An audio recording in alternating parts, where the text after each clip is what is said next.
আমার ঘরের সাইডে দিয়ে যে আমার বাচ্চা কাছে আটবো সেই অবস্থাও নাই। আমার কাগজপাতি থাকলে কি হয়েছে, গ্রামের হাত ধরে দ্বারে কোনো সুযোগ সুবিধা আমি পাই না। এটা মরণের আগ পর্যন্ত কমু।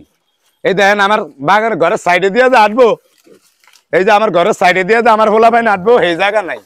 অথচ আমার কাগজপাতির ভিত্তে ভয়েন আছে, এখানো ঠাডা হচ্ছে। আর দেখো কাগজপাতির ভিত্তে ভয়েন নাই, হেরা ঠিকই লইয়া লিছে। আমগো গ্রামে কামলা আর রিক্সা ড্রাইভারের দাম নাই, বিদেশি বাটির দাম আছে। বিদেশি বাটি বান্ডিল মূল্য মোড়া করে দিতে আরে, এরম বান্ডিল বান্ডিল বুঝেন না, মানে এরম বান্ডিল বিদেশি মানুষে দিতে আরে। আমরা লেবাররা দিতে পারি না, আমরা রিক্সাওয়ালারা দিতে পারি না, এলিগে আমগো এই গ্রামে দাম নাই।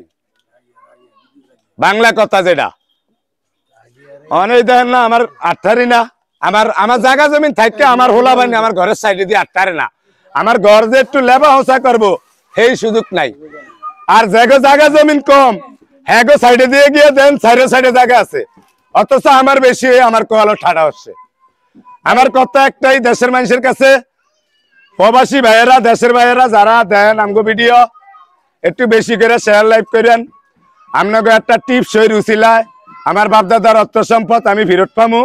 যদি আমি কাগজ পাতিয়ে ভাই তাইলে নিমু, আর যদি কাগজ পাতিয়ে না হয় আলহামদুলিল্লাহ কোনো দাবি নাই।